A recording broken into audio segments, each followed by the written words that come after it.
तो लखनऊ पुलिस की crime branch के द्वारा विभूतिगंज स्थित समिट बिल्डिंग की 11वीं मंजिल पर दबिश दी गई, जहां पे यह पाया गया कि वहां पे कुल 119 लोग हैं जो कि एक फेक इंटरनेशनल कॉल सेंटर चला रहे हैं तथा यूएस सिटीजन्स को ठगी कर रहे हैं।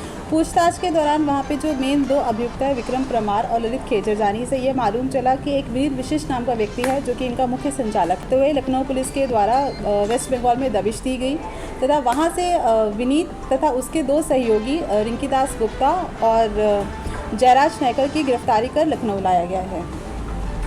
आरोपी जो पुलिस की गिरफ्त में आए हैं, इनका क्या कुछ आपराधिक इतिहास अभी तक निकल गया, क्या पूर्व में भी जेल जा चुके हैं? जो इनका मेन अपराधी है विनीत, उसके अगेंस्ट 2 मुकदमे गुजरात में पंजीकृत है, जिसमें से एक Ahmedabad cyber crime police station में ही पंजीकृत है।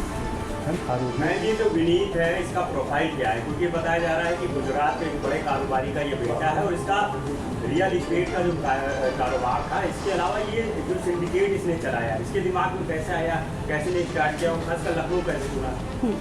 विनीत का जो प्रोफेशनल वैसे मेन है वो रियल एस्टेट है। इसके 3 रियल एस्टेट की फर्म से भी है। वहाँ पे विनीत की मुलाकात विक्रम से वहीं पे हुई थी। वहीं पे इन लोगों के द्वारा प्लानिंग किया गया कि लखनऊ में एक कॉल सेंटर खोला जाएगा और जहाँ पे ये ऐसे इंटरनेशनल कॉलिंग करके लोगों के साथ में फ्रॉड किया जाएगा। रिंकी दास गुप्ता जो पकड़ी गई है, रिंकी और विनीत की आपस में क्या मतलब मित्रता है, दोस्ती है, किस तरह से आपस में ये संपर्क में आए थे? और जो तीसरा पकड़ा गया है जयराज, उसकी क्या भूमिका है? जो जयराज नायकर है वो विनीत का सहयोगी है। उसके नाम पर ही लखनऊ में जो रेंट एग्रीमेंट किया गया था तथा उसको महीने का खर्चा दे दिया जाता था। इसके अलावा वो विनीत के सहयोगी के तौर पे काम करता था। उसका रियल एस्टेट का बिजनेस जो है वो सुपरवाइज किया करता था। रिंकी दास गुप्ता विनीत की दोस्त है जो कि हवाला का पैसा इधर उधर करने में उसकी मदद किया करती थी। ये बताया जा रिंकी दास जो है बंगाल में इसके कई बार हैं, कई तमाम अलग अलग जो है चीज़ें हैं, उसमें भी पैसा जो है ये विनीत शर्मा जो है फुकवा रहा था, ये पूरा जो फ्रॉड का पैसा था। जी, रिंकी दास गुप्ता का बंगाल में एक टॉक्सिक बार नाम से एक बार है और एक उसका सलून भी है लश लुक्स का, और उसी में ही पैसों के ये इधर उधर से इन्वेस्टमेंट किया करते थे। इन लोगों का आपस में जो रिलेशन है, कितने टाइम से लोग एक साथ इस बिजनेस से आए के साथ में या पहले से इन लोगों में आपस में बॉन्डिंग? हाँ, ये लोग काफ़ी पुराने मित्र हैं। जैसे कि बताया गया विनीत विक्रम ये 10-12 साल से एक दूसरे को जानते थे। ये लोग कॉमन फ्रेंड के थ्रू टच में आए थे और तभी से ये लोग कुछ ना कुछ ऐसे कारोबार में लिप्त थे। मैम, अमेरिका के जो नागरिक हैं उनको फंसाया जाता था, इसके अलावा अन्य देशों की बात सामने आ रही है। इसके लिए जो एक और नाम सामने आ रहा है कोई चार्ल्स जी, इसकी क्या भूमिका है?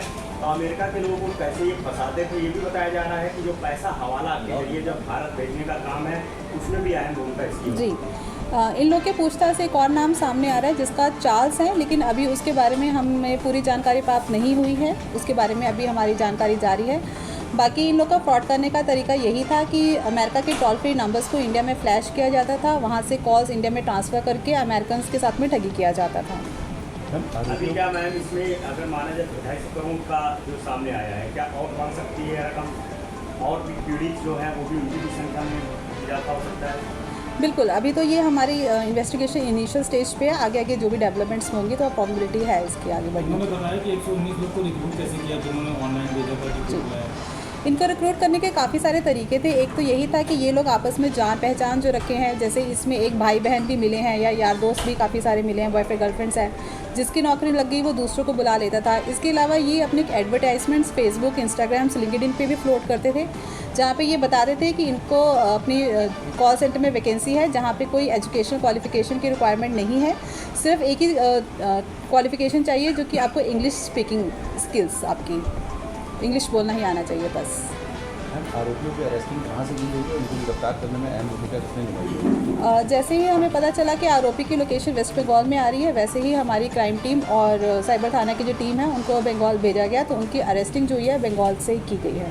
कोई रिजॉर्ट से क्या ये रिंकी दास गुप्ता का रिजॉर्ट से जहाँ से गिरफ्तारी हुई? रिजॉर्ट इनका नहीं है, ये लोग उसकी लोकेशन के आसपास से मिले थे।